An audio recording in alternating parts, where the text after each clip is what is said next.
Vamos a entrar ya a la mesa con los colegas periodistas Alejandro Almazán, Manuel Hernández Borboya, Temoris Greco, y le aviso también que después de de la mesa con los periodistas, vamos a tener una entrevista con el diputado Hamlet García Almaguer a propósito de una demanda que está haciendo un diputado de Morena está demandando a una consejera del Instituto Nacional Electoral por falsear las declaraciones del presidente Andrés Manuel López Obrador.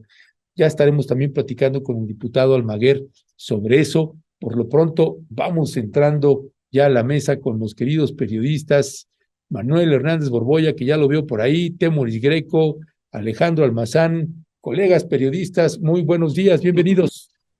Hola, hola, hola, Hola, buen día, buen día. buen Hola, buen día. día. Bueno, finalmente Temoris salió ya una vez peinado, eso está bueno. ¿Cómo están? ¿Cómo están, queridos Es que, colegas? es que hoy es cumpleaños de mi hermano y se lo quería obsequiar. Bueno, oye, ¿quién cumple? Mi hermano Coista, que Ah, está en Coista, Chihuahua. órale, Ajá, pues ahí ajá. felicítalo al buen Ujú. Coista. Caballeros, pues si quieren vamos entrando en materia, muchos temas de los que tenemos aquí para abordar y uno de ellos pues tiene que ver precisamente,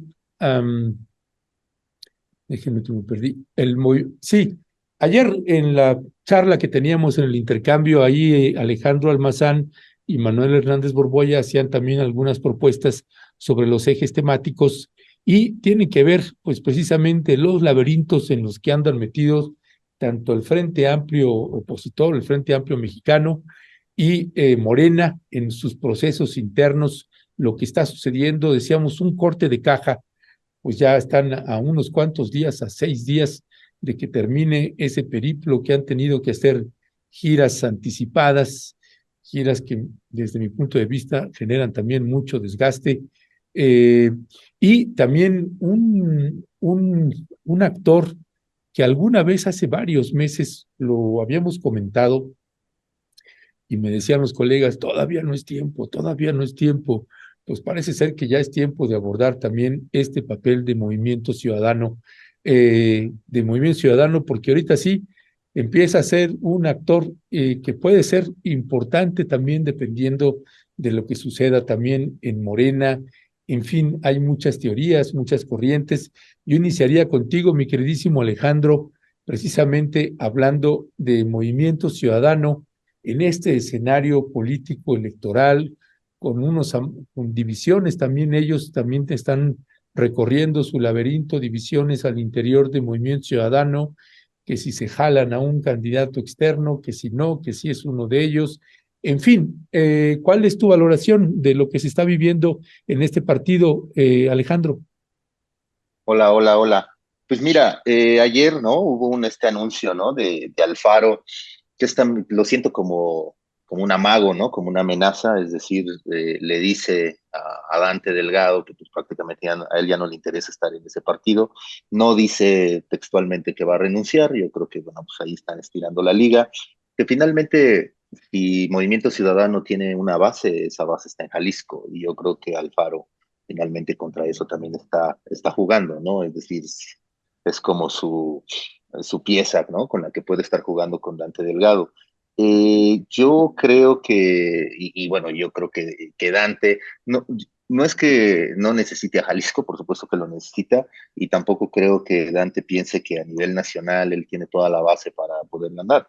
Yo creo que más bien Dante está jugando el juego del observador, es decir, eh, López Obrador nos ha planteado una elección en donde es, digamos, como los fifís contra el pueblo, ¿no? Entonces, o buenos contra malos. Y si Dante entra como en esta tercera vía, que yo creo que va a entrar al final, pero si Dante entrara con mucha fuerza a esa tercera vía, le puede romper un poco el discurso al Obrador de buenos y malos, ¿no? Entonces yo creo que ahí hay algo, ¿no? Hay algo ahí que falla. La otra es, yo creo que con Alfaro está, ¿no? Como, o sea, jugándose una, en Movimiento Ciudadano jugándose algo muy clave, ¿no?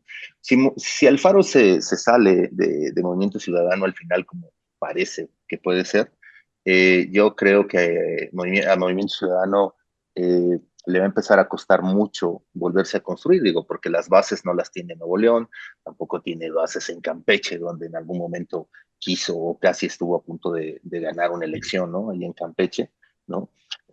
Yo creo que ahora, digo, siento que Alfaro está en su macho, montado en su macho, en el sentido de decir, bueno, yo quiero uno también escoger a mi sucesor en Jalisco, ¿no? Que bueno, ahí de alguna manera Dante Delgado quiere imponerlo, pero yo creo que Alfaro está también haciendo como una suerte de control de daños para poder él terminar ganando, ¿no? Porque yo sí creo que Alfaro sale ganando si pierde, es decir, si él de alguna manera deja el Movimiento Ciudadano o deja ese Movimiento Ciudadano nacional, pero conserva el poder en Jalisco, yo creo que él no va a tener problema los próximos 6 años en tener el control pleno allá en Jalisco con los diputados, ¿no?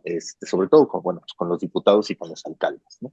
Así que bueno, ya veremos. Hay algo que ya como una anécdota personal, digo, yo conozco a los asesores de Dante, ¿no? Y algo que siempre han dicho, o que yo siempre me quedé con esa idea, es que odiaban a AMLO, ¿no? Y de hecho la guerra sucia que le han hecho a AMLO y a todo el obradorismo ha sido brutal. Y hoy me gustaría, ¿no? Verles la cara porque, bueno, pues siempre les dije que eran unos mercenarios, ¿no? Y bueno, pues sí, en efecto, ¿no? Terminan siendo eso, porque yo, insisto, creo que Dante está jugando, sí, un poco este juego con López Obrador y quizá por eso también Alfaro se enoja, ¿no? O sea, Alfaro más confrontado con López Obrador, pues dice, no, pues vámonos así hacia el frente, ¿no? Así que ya veremos qué es lo que le va a pasar a MC. Yo sí creo que terminarán sacando a un candidato como una cuestión como muy testimonial, pero ese candidato dentro de unos 6 años, ¿no? Pues evidentemente puede crecer si es que el gobierno próximo de la 4T pues, se desquebraja, ¿no? Y no funciona como de alguna manera lo ha hecho funcionar López Obrador. Gracias, mi querido Alejandro. Temoris Greco, ¿qué decir también de Movimiento Ciudadano? ¿Qué papel, qué estrategia sientes que está llevando a cabo en mientras se queda viendo el proceso electoral tanto del frente opositor como de Morena? Decidió no sumarse al frente opositor, se mantiene ahí por más que se lo quisieron jalar. Tuvieron incluso también algún evento donde era encabezado con varios actores políticos, se vio hasta la Bastida Ochoa por ahí, algunos rectores y demás, yendo a este evento organizado y encabezado por Dante Delgado Ranauro. ¿Qué decir al respecto de esta estrategia que están llevando a cabo ellos? Pues eso, o sea, yo creo que este conflicto de Dante Delgado con Enrique Alfaro era una cosa que tenía que pasar y que incluso tal vez se demoró, porque pues Dante Delgado es el dueño de la franquicia, es el dueño del membrete. Él creó ese partido como Convergencia Democrática por la democracia y luego le fue cambiando de nombre y en algún momento incorporó a Enrique Alfaro que se había peleado con el PRI, luego se había peleado con el PRD y finalmente encontró lugar el Movimiento Ciudadano porque le permitieron, o sea, el acuerdo fue que él podía formar su feudo en Guadalajara y ya en el estado de Jalisco. Y los números son muy buenos para Alfaro, o sea, los números están del lado de Alfaro. Él ganó con la alcaldía de Guadalajara en 2015 y no la ha soltado, o sea, él ya fue a la gobernatura en 2018, pero en ese año y en 2021 mantuvo la presidencia municipal de Guadalajara, pero no solo eso, le ha dado a Movimiento Ciudadano triunfos en la mayor parte de los distritos electorales locales y federales del estado de Jalisco. O sea, tiene un control muy amplio sobre Jalisco. Por ejemplo, eso es algo que no se puede decir, de hecho, todo lo contrario del otro gobernador de Movimiento Ciudadano, que es Samuel García, que efectivamente, pues supongo que montado en la popularidad de su esposa, logró ganar la gobernatura de Nuevo León, pero no trasladó votos a los otros candidatos de su partido. O sea, ellos no ganó ni un distrito para el Congreso en Nuevo León, está en minoría en el Congreso, por eso no lo dejan gobernar. Quien sí tiene el control del Congreso, pues es Alfaro. 1 de cada 4 votos que obtuvo Movimiento Ciudadano en las elecciones anteriores, 1 de cada 4 vienen de Jalisco, o sea, se los consiguió Alfaro. Y esto, o sea, Alfaro por sí solo, como fuerza política autónoma, que ahora está en Movimiento Ciudadano, pero luego puede estar en otro lado, es realmente más importante por su concentración regional que cualquier otra fuerza que participe en Movimiento Ciudadano. O sea, Movimiento Ciudadano tiene alguna fuerza en Veracruz, donde fue gobernador Dante Delgado como gobernador del PRI, tiene alguna fuerza en el Estado de México, en Nuevo León es casi nula en realidad. La fuerza real del Movimiento Ciudadano está en Jalisco, entonces Alfaro emplaza a Dante Delgado. Sí, o sea, seguramente tienen que ver sus animadversiones personales, pero a mí me parece que sobre todo es un pulso para decirle a Dante Delgado, oye, no me puedes estar ignorando. Es más, deberías tomarme muy en cuenta lo que digo, porque soy tu principal fuerza. ¿Qué opciones tiene Alfaro? Él dice que cuando deje la gobernatura se va a retirar. Pues vamos a ver si es cierto. O sea, también escuchamos eso. También, Sandra Cuevas también había dicho que se iba a retirar, luego dijo que quería ser secretaria de Seguridad Pública, ahora sí quiere ser jefa de gobierno de la Ciudad de México. Y es más, ya hasta hoy dijo que ella cuando era niña también vendía dulces, así como Xochitl vendía gelatinas, ahora Sandra Cuevas dice que ella vendía dulces. Si quiere imitar a Sandra Cuevas, le va a costar trabajo, digo, perdón, a Xochitl, le va a costar trabajo porque se va a tener que quitar los trajes de diseñador y el uniforme de policía, el disfraz de policía, para ponerse un huipil. Pero bueno, o sea, eso vamos a ver si Alfaro lo cumple. El tema es que también, ¿qué más opciones tiene Alfaro? Él aplastó al PRI, aplastó al PAN lo mandó al 4 lugar, el PAN que alguna vez fue pues la fuerza hegemónica en Jalisco, y también no sabemos qué es lo que está pasando, no queda claro con el padillismo que a la muerte de Raúl Padilla pues quedó huérfano, si se está reconstituyendo. Recordemos que el padillismo tiene 2 membretes en Jalisco, el del PRD y el de un partido local. Entonces, sí, Alfaro, su gran problema es que para poder competir necesita tener un registro, necesita un membrete, una franquicia. Tenía la de Movimiento Ciudadano. Si se deshace de esa franquicia, si se pelea, entonces que se va a poner de acuerdo con los padillistas, con los que antes se estaba peleando a muerte, les irá a pedir perdón o a dar el perdón a los panistas o a los priistas. Eso yo creo que es su gran dilema en ese momento, pero sin duda que la tercera vía que busca construir Dante Delgado, que es una opción que podría llegar a tener algún tipo de futuro, aprovechando el desencanto de un sector de los ciudadanos con los 2 polos que se han creado, se ve muy comprometida si caudal de votos, su principal caudal de votos, que es Jalisco, a través de Enrique Alfaro. Ya, gracias, mi querido Temoris Greco. Manuel Hernández Borboya, ¿tú cómo estás leyendo precisamente los movimientos que está haciendo Movimiento Ciudadano? Pues sí, me parece que Alfaro está levantando la mano, porque Dante Delgado prácticamente lo ha peluceado de la contienda presidencial, siempre pone a Samuel García y a Colosio, ahí como algunos de sus posibilidades para la candidatura presidencial, y Alfaro pues nunca lo menciona, ¿no? Entonces sí está tratando de mandarle un mensaje a Dante diciéndole, oye, pues acá estoy, acá está realmente la fuerza de Movimiento Ciudadano territorial, como ya lo mencionaban Temuris y Alejandro.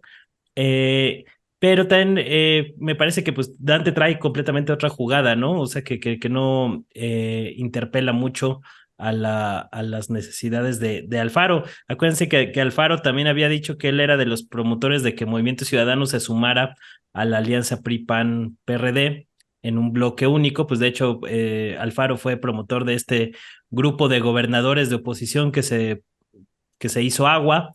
Entonces también eso le restó fuerza política a nivel nacional. Alfaro, cuando tomó la gubernatura de Jalisco, pues era un presidenciable, pero sus manejos, su falta de timing político, de cálculo político, pues fueron diezmando esas posibilidades y hoy ni siquiera figura en las principales encuestas, ¿no?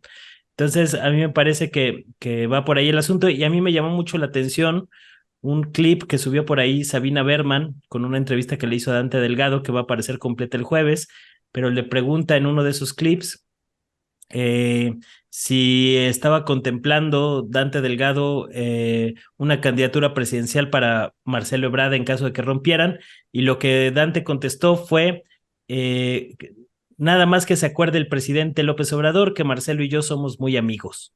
Esa fue la respuesta hasta lo que hemos podido ver en estos clips. Habrá que ver la respuesta completa en cuanto salga publicada, pero pues ahí da a entender Dante Delgado que pues sí le está abriendo de alguna manera las puertas a Marcelo Ebrard en caso de que salga derrotado. Y a mí me parece que lo de Movimiento Ciudadano va junto con pegado con lo que está pasando en los otros partidos. Digamos que Movimiento Ciudadano se ha tratado de colocar ahí como el tercero en la balanza, y que a pesar de que vaya separado en las elecciones presidenciales de 2024, ojo, porque puede ir separado al principio, pero en una de esas trata de juntar fuerza por su cuenta y ser el fiel de la balanza en una pelea de tres. Acuérdense que en una pelea de tres, el 2-1 siempre va a ganar, ¿no? Entonces, a lo mejor la estrategia de Dante Delgado pues, es ir más a largo plazo en este sentido.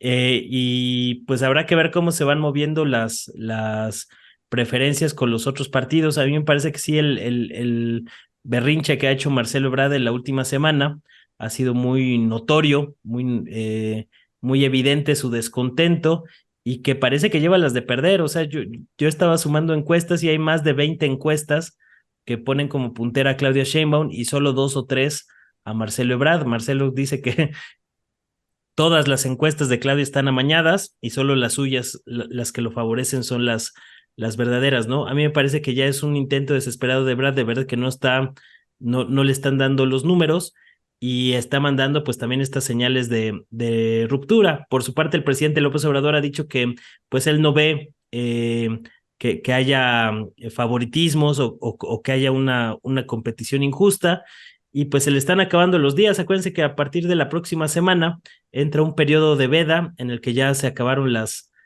campañas de los morenistas. Prácticamente esta va a ser la última semana.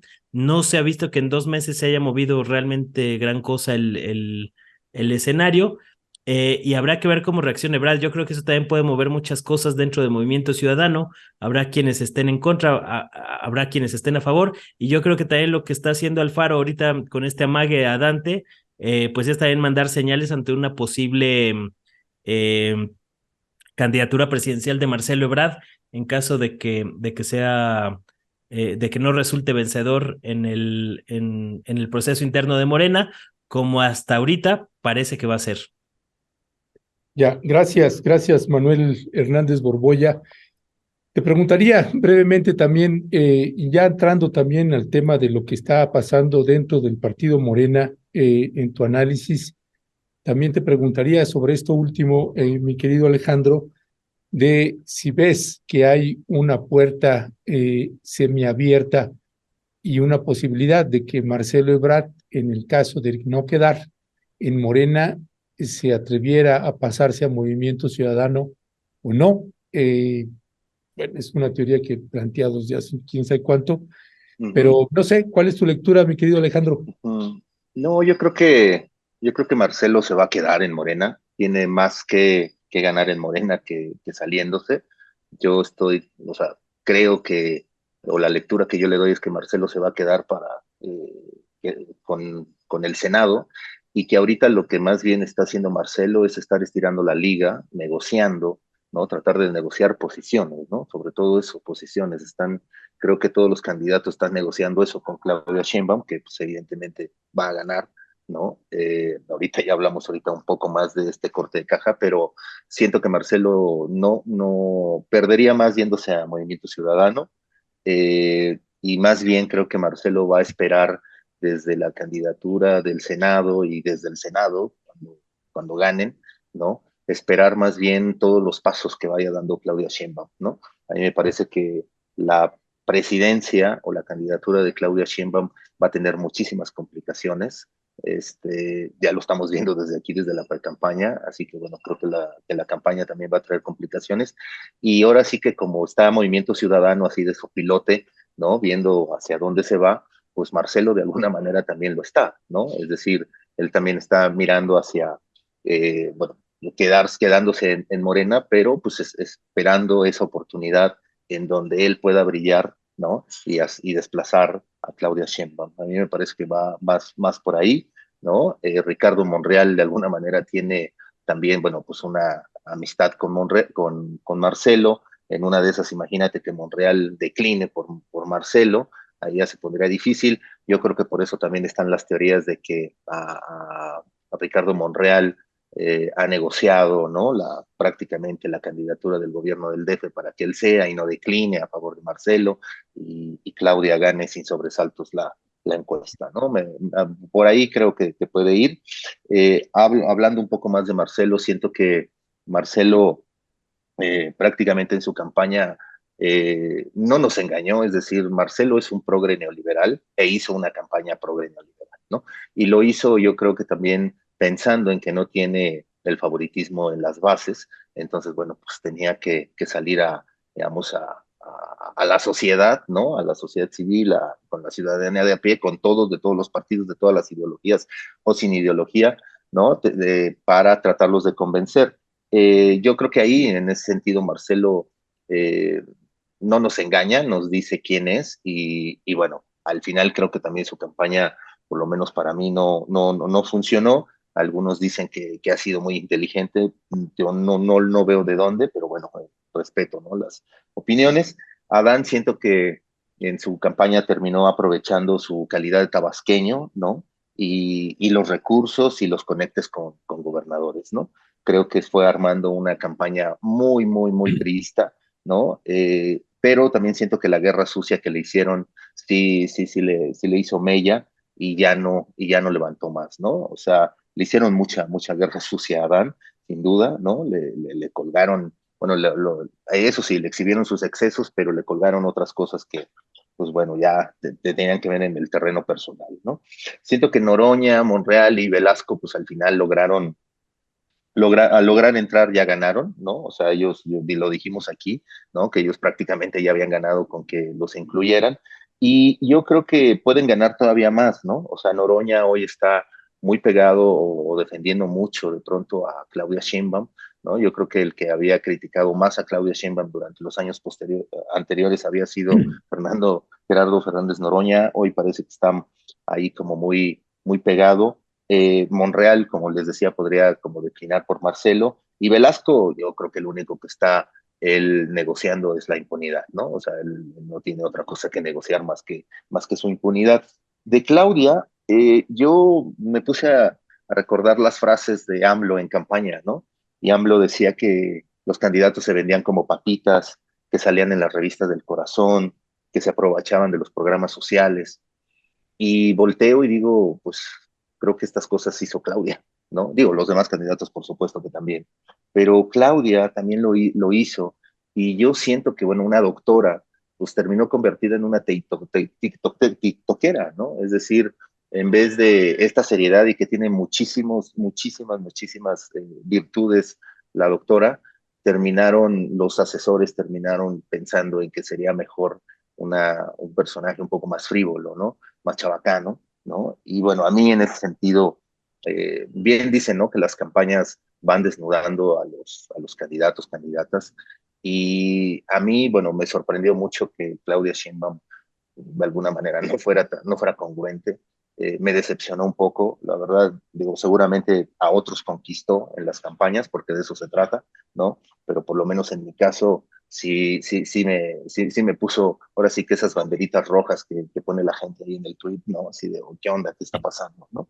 Y creo que eso, o sea, digo, ahorita vamos con el frente, pero yo creo que ahorita en un corte de caja, así, o sea, lo podría dar. Siento que también del otro lado, o un problema también de los candidatos, son sus propios seguidores, son su propio equipo de trabajo, o sea, claudistas, marcelistas, monrealistas, adanistas, o sea, todos peleándose entre sí, todos en una guerra sin cuartel, porque se están disputando evidentemente el poder, porque quien va a ganar va a ser Morena la presidencia, así que bueno, medio se entiende esta guerra, pero yo les decía el otro día que yo volteo y veo de pronto a estos como si estuvieran en el PRD, ¿no? Pero es los chuchos 2.0 o cosas así, o sea, son como mucho más agresivos.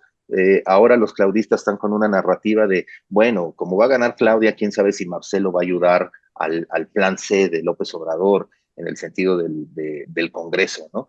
Y yo digo, no, no, espérense, pues si los claudistas pues también han dinamitado todo esto, ¿no? Y yo creo que al dinamitar también su proceso interno, cada vez se alejan más del plan C del presidente, ¿no? Y eso les puede traer complicaciones. En fin, yo siento que, ya nada más para cerrar, siento que las campañas terminaron siendo aburridas, frívolas, ¿no? Y bueno, pues, y por alguna extraña razón, de quien más se habló, aunque haya sido gracias a los medios hegemónicos, pero pues se habló más de Xóchitl Gálvez, que bueno, que tampoco es un personaje por el cual yo nunca votaría, y del que ya hablaremos ahorita, que hablemos del frente. Perdón por extenderme. No, no, gracias Alejandro.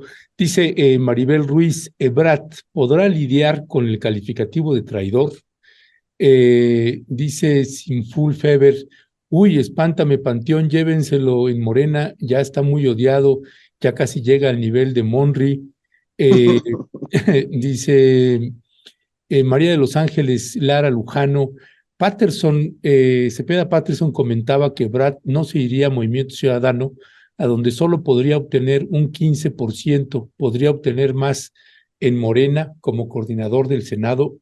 Yo no creo, honestamente, que Brad sea un aliado en el Senado, y más ya lo vimos ahorita con algunas posturas con respecto de lo que están trabajando en el Instituto Nacional de Formación Política a la hora de redactar el proyecto de nación, pues más bien sería como se comportó Monreal, precisamente con algunas iniciativas del presidente López Obrador. Es mi punto de vista. Dice Arturo Villagrán, Marcelo no le va a apostar a un 7% de los votos que se estima ganaría Movimiento Ciudadano, se ve obligado a permanecer en Morena.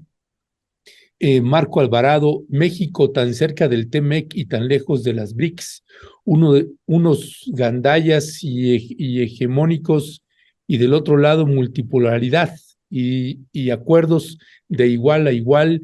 Alaide Rodríguez Corte, sería bueno que Marcelo no quedara en segundo lugar para que no se quede con el Senado, un cuarto estaría bien.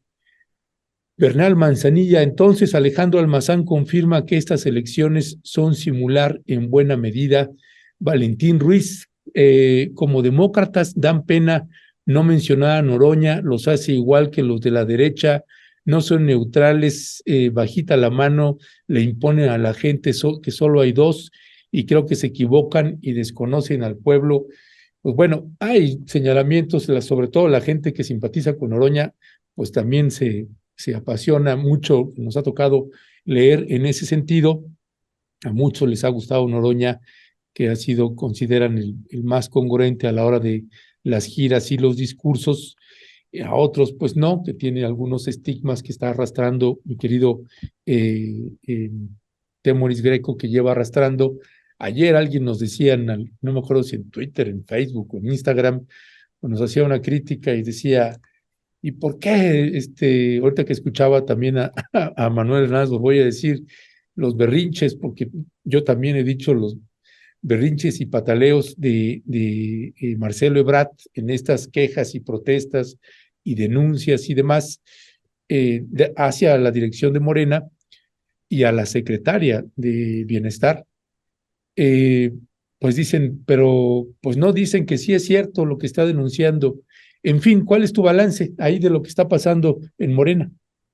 Bueno, en concreto en cuanto a Gerardo, em, a mí me parece que es el gran ganón de este proceso. O sea, no lo querían ahí, no lo querían como corcholata. El presidente lo desdeñó no sé cuántas veces, y Gerardo lo denunció y se quejó. Y fue capaz de generar una presión tan importante que fue incluido en el sexteto, y ahora pelea por el tercer o cuarto lugar, viniendo pues desde abajo.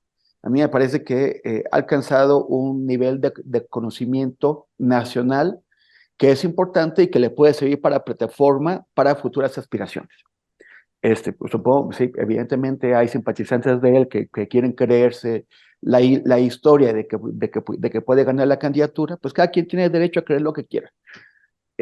Pero a mí me parece que él ya ganó.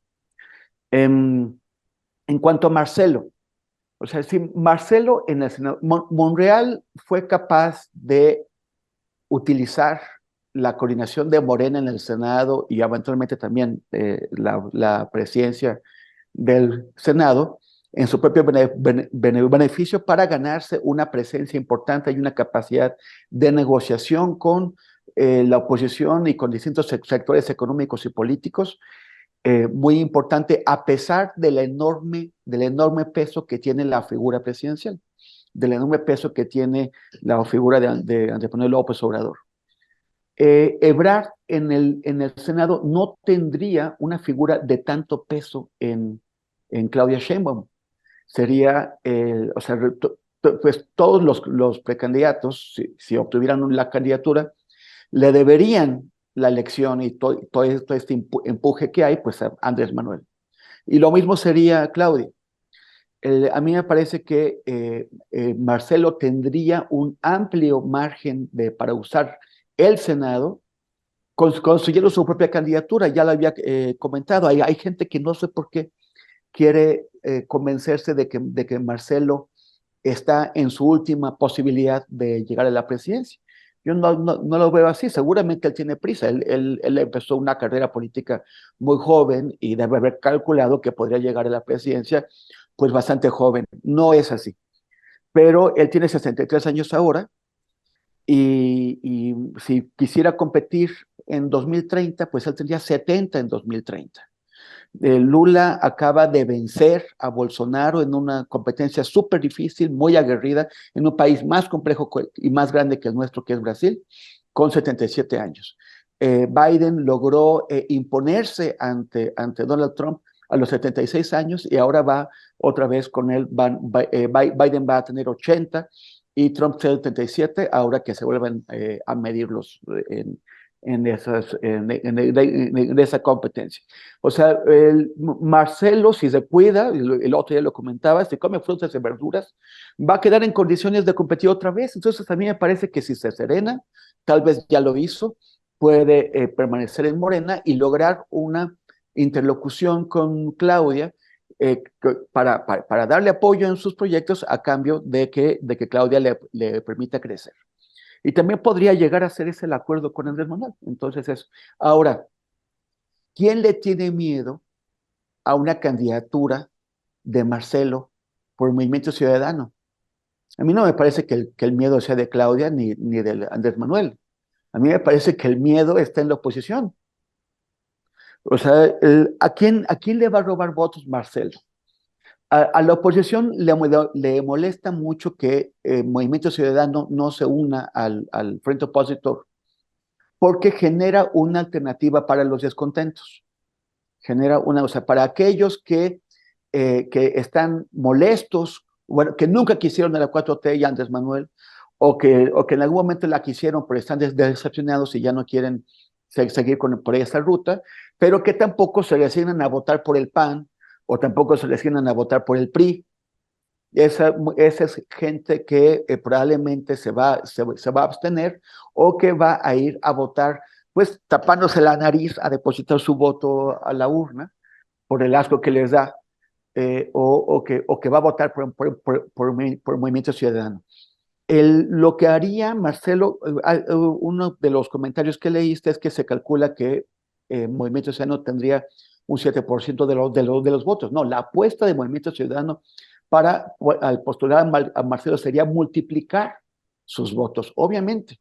Yo también leí un artículo de Cepeda Patterson y no vi este cálculo del 15% que podría obtener Marcelo, ni imagino de dónde podría obtener, de dónde se podría sacar ese cálculo, porque ninguna encuestadora, ningún ejercicio de sondeos ha medido cuál es el sector de descontentos que no quiere votar por la 4T, que tampoco quiere votar por el PRI, que tampoco quiere votar por el PAN y que tampoco se animaría a votar en esas condiciones por Movimiento Ciudadano.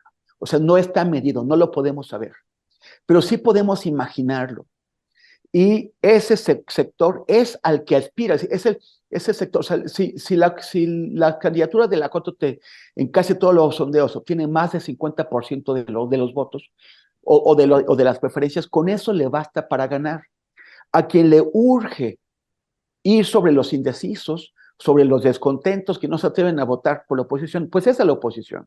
Es su única oportunidad de poder acercarse a la candidatura de la 4T y quizás obtener unas mejores condiciones, una mejor posición en el Congreso.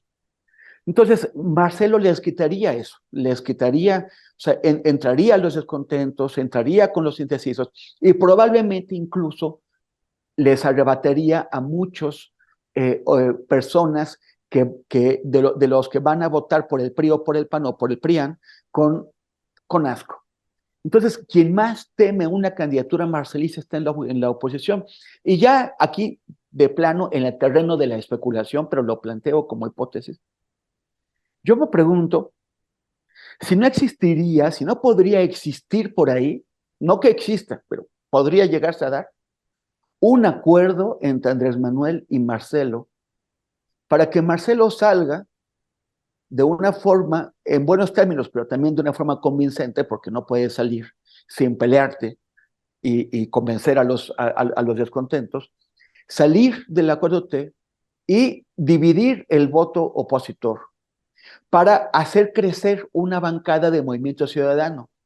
Es muy difícil, con lo que nos muestran los sondeos, es muy difícil que la 4T en las condiciones actuales obtenga el número suficiente de votos para ganar la mayoría calificada, no la mayoría absoluta, la mayoría calificada de 2/3 en el Congreso.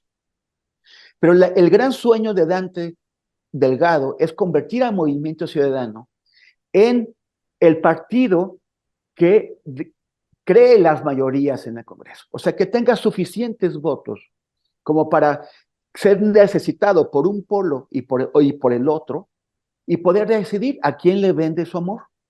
Si se lo vende a la 4T, y Dante sí va a negociar.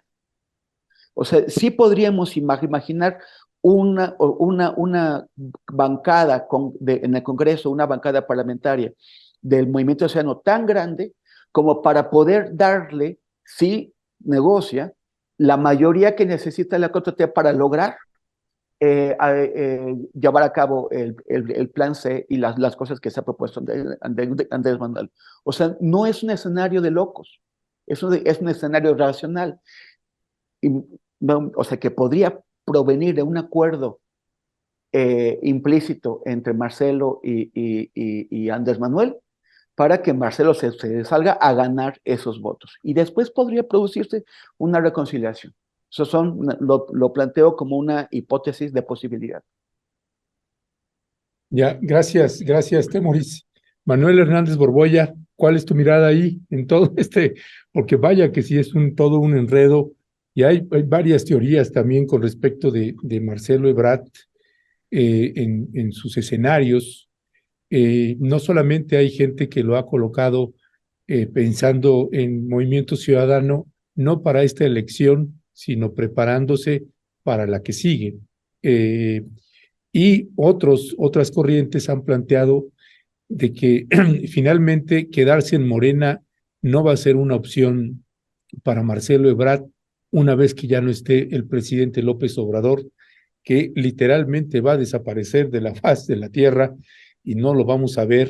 Y entonces sí, sirios contra troyanos dentro de Morena, y no se van a respetar acuerdos que se están haciendo mientras esté el presidente López Obrador. Es algo que yo también creo. No se van a respetar esos acuerdos. No tiene simpatía Ebrard dentro de las bases de Morena, muy poca simpatía, y entonces se habla de que Marcelo Ebrard estaría construyendo su propio partido y tendría 6 años para hacerlo. Así que bueno, son los distintos escenarios. ¿Cuál es el tuyo, mi querido Manuel? Sí, yo creo que Brad no la tiene nada fácil y por eso también no descartaría yo que en algún momento pudiera optar por la carta de Movimiento Ciudadano, porque es evidente que las bases morenistas en general no quieren a Ebrard. Y tiene razón Ebrard cuando dice que pues obviamente ha habido una maniobra política por parte del grupo de Sheinbaum que ha sido favorecida ahí con las estructuras del partido e incluso de gobiernos, ¿no? O sea, los gobernadores claramente están haciendo campaña a favor de Claudia Sheinbaum. Por ahí estaba el caso de Laida Sansores, que fue muy explícita en ese asunto, y ya después ahí como que quisieron matizarlo para que no vaya a haber multas o cosas de este tipo, pero es evidente que ha habido una cargada muy fuerte por parte de todas las estructuras de Morena a favor de Sheinbaum principalmente, y en segundo lugar de Adán Augusto, que también he visto ahí eventos llenos en plazas públicas y demás, y eso pues se hace con dinero y con estructura, ¿no? Entonces, a Marcelo no lo hemos visto con este tipo de eventos, precisamente porque no cuenta con las simpatías del partido, entonces por eso sale a decir que le están haciendo chanchullo y demás. Yo califico ese arrebato de Brad como un berrinche, porque pues está acusando a Claudia Sheinbaum de hacer política, ¿no? O sea, si Marcelo Ebrard le alcanzaran las fichas, haría exactamente lo mismo.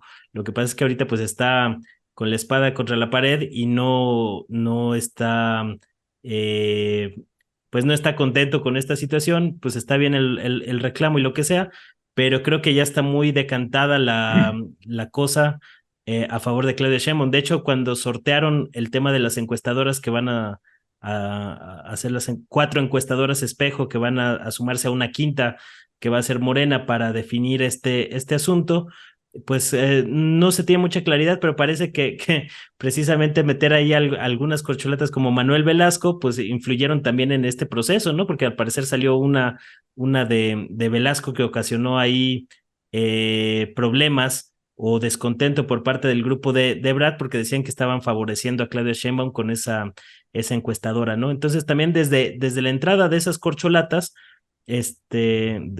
Noroña, Velasco y Monreal, pues los acuerdos estaban ya tejiéndose para ir construyendo ese escenario, ¿no? Obviamente Monreal estaba jugando con Ebrard, pero yo veo ya también a Noroña muy a favor de Claudia Sheinbaum. De hecho, después del reclamo de Brad, pues el primero en saltar antes que la misma Claudia, pues fue Noroña, ahí en Twitter diciendo que ya Marcelo se había pasado de la raya y cosas de este tipo, ¿no? Entonces sí creo que el margen de maniobra de Marcelo se va a ver muy acotado si se queda dentro de Morena.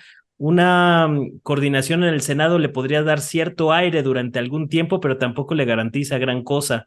Entonces sí la tiene difícil, porque también si se sale, pues va a tener este estigma de traidor entre un sector amplio del López Obradorismo y pues o sea, él lleva las de perder en casi cualquier escenario Marcelo Ebrard. Ahora está este asunto de que puede construir una alternativa. El problema de Ebrard es que es muy malo para construir desde abajo. Él es muy bueno para negociar con las élites, para entenderse con los medios corporativos, para negociar arriba, pero para construir abajo, pues yo nunca le he visto esa facultad, ¿no? Cuando fue jefe de gobierno de la Ciudad de México, pues fue tan poco efectivo para construir su grupo que se llamaba Vanguardia, en el cual estaban René Cervera, el mismo Mario Delgado, entre otros, que no pudo dejar un sucesor para la Ciudad de México en un proceso ahí que se lo terminaron arrebatando las tribus, primero con Bejarano, que fue el que propuso a Miguel Mancera, y después los Chuchos, que acaban pactando con Mancera y lo llevan a sus filas, y pues ya sabemos la historia. Y a final de cuentas, Marcelo siempre ha sido muy malo para construir desde abajo, por eso yo no lo veo construyendo un partido político desde cero, ¿no? Entonces la tiene muy complicada. A mí me parece que pues podría también permanecer ahí en Morena y ver qué pasa, ¿no? Porque la verdad, si algo ha quedado claro también con estas campañas, pues es lo pésima candidata que es Claudia Sheinbaum a la hora de hacer campaña. No hemos visto un momento en el que tú digas, bueno, aquí se vio destacada la figura de Sheinbaum, o sea, ha sido completamente gris, y creo que esa va a ser también la tónica de las campañas rumbo al 2024, y se le puede complicar la situación a Morena en ese sentido, de lo mala candidata que es Sheinbaum, salvo, y creo que es ahí donde va a salvar la situación, que el que realmente va a hacer campaña es López Obrador, o sea, y lo estamos viendo, o sea, realmente quien ha respondido a toda la maniobra política de la derecha con lo de Xóchitl Gálvez y demás, pues ha sido López Obrador, aun cuando ahí lo han tratado de acotar desde el INE, desde el Tribunal Electoral y demás, y está siendo cuidadoso para no mencionar explícitamente a Xóchitl Gálvez, con toda esta exhibición que además hizo de cómo en el tribunal transgiversaron los dichos de López Obrador para forzar esa sanción, pero realmente el que va a hacer campaña es López Obrador, entonces pues más bien Sheinbaum pues puede medio maniobrar con esa situación, y es parte de las críticas que yo le hago a Sheinbaum, ¿no? Que siempre ha estado en su trayectoria política, tanto en la delegación de Tlalpan como en la jefatura de gobierno de la Ciudad de México, como ahora en su mandato, pues siempre ha estado muy cobijada por López Obrador. Yo no sé cómo maniobraría políticamente Sheinbaum por su propia cuenta, ¿no? Ya vimos lo que pasó con las elecciones intermedias del 2021, donde le hicieron un gran boquete en la Ciudad de México por una falta de operación política. López Obrador tuvo que meter mano, mandó a Martí Bartres a la Secretaría de Gobierno, y ahí medio se compuso un poco el rumbo en la Ciudad de México, ¿no? Pero realmente a mí lo que me preocupa más de Sheinbaum, pues es su falta de operación política, ¿no? O sea, sí veo que está muy lejos de tener un talento en esta situación, que es para mí lo principal que se necesita a la hora de gobernar un país, ¿no? Entonces, pues vamos a ver, porque no va a estar sencillo, pero tampoco es que haya muchas otras opciones. Yo no veo que en estos momentos Adán Augusto López vaya a salir triunfador en todo el proceso de las encuestas. Lo veo, de hecho, pues un poco abandonado por los gobernadores, sobre todo, ¿no? Yo no veo muchos gobernadores a favor Salvo Chiapas, pues uno que otro por ahí, ¿no? Y ahí porque pues hay el tema del parentesco, el cuñado. pero pero fuera de ahí, pues realmente la cargada está a favor de Sheinbaum. Yo más bien creo que Adán Augusto, pues sí podría sacar ahí una coordinación en el Senado, cosas de este tipo, lo veo más factible que incluso el mismo Marcelo. Pero pues hay que esperar, ya faltan unos días para definir eso, pero va a tener muy complicado pues todo el tema de las campañas, ¿no? Porque es muy mala candidata Claudia Sheinbaum en este aspecto.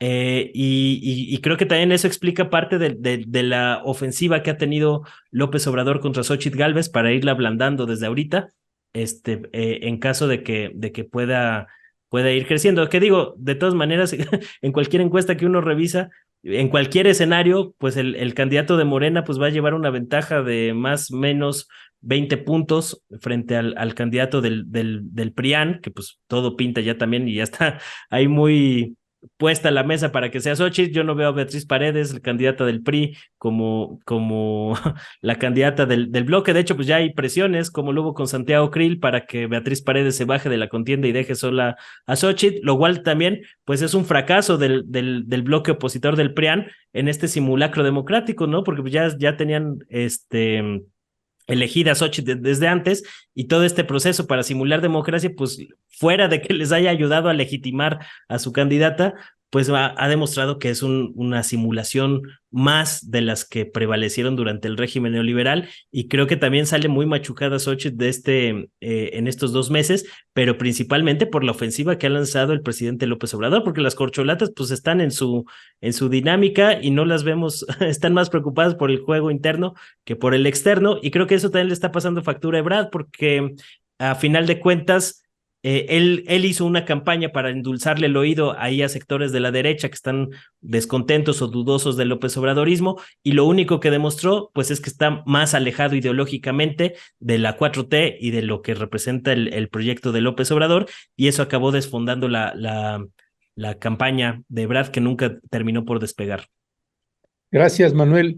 Les pediría para cerrar un minuto una reflexión final, porque tenemos que irnos a la siguiente entrevista. Nada más lo que les puedo comentar con respecto a los comentarios de la audiencia pues es que está bien equilibrado. Le pegas a Claudia y se te van encima, le pegas a Marcelo y se te van encima, le pegas a Noroña y se te van encima. Así que, bueno, pues hay de todo en la viña de la Virgencita Morena y Rebelde. Temoris Greco, Alejandro Almazán, perdón, ¿con qué cierras?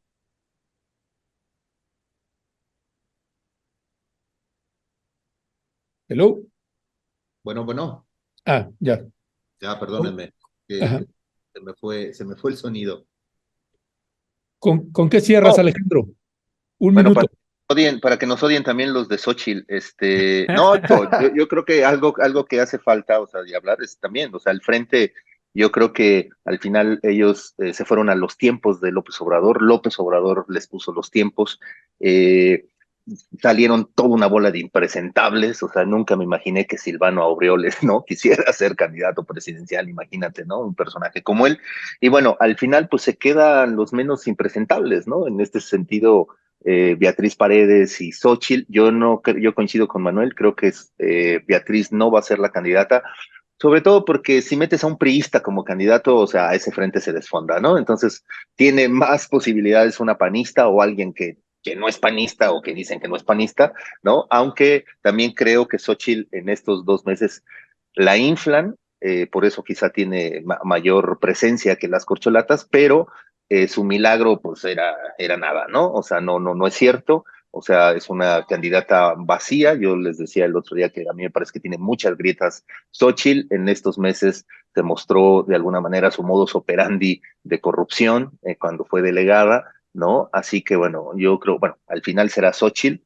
Yo creo que solamente Beatriz está ahí los priistas tratando de sacar raja, ¿no? También sacando posiciones, ¿no? O sea, sobre todo, como alguien me dijo, están buscando ya hasta el cascajo, ¿no? Que son las regidurías y esas cositas.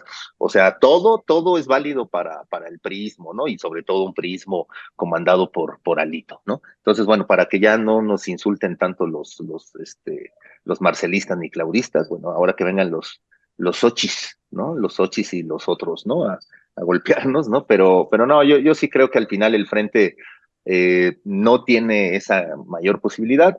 Yo sí creo que va a ganar Morena. Se le puede complicar, por supuesto, porque Claudia Sheinbaum no es esa gran candidata, pero yo sí creo que al final va a ganar Morena. Ya, gracias, Alejandro. Temoris, ¿con qué cierras? Bueno, nada más un comentario. Bueno, dos.